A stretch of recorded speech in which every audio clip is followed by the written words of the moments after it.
Titolo: L'universo in un goccio di grano. La vita nostra è come il sole. Quando in una parte della terra si fa notte e muore, in un'altra parte della terra si fa giorno e nasce.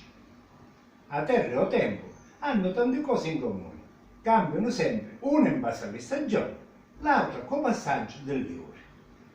Quello che pensiamo che si perde, la realtà della vita universale è solo trasformazione, c'è un ciclo eterno che non sta mai fermo.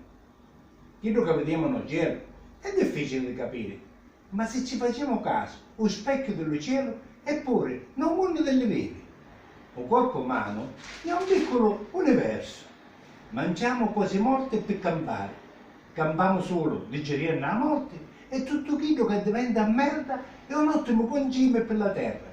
Appena si deposita uno suolo, dona vigore a tutto il terreno e serve a fare nascere più forte un cucciolino di frumento morto che dona la vita a una bella spica che una volta che cresce e diventa macinata, quindi ammazzata, prima è farina e dopo pasta e pane che sono gli elementi necessari per farne campare.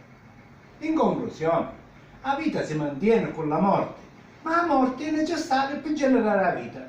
E tutto questo discorso difficile da spiegare lo puoi capire meglio tagliando con attenzione tutta la trasformazione di un cucciolino di grano che è andato nel terreno.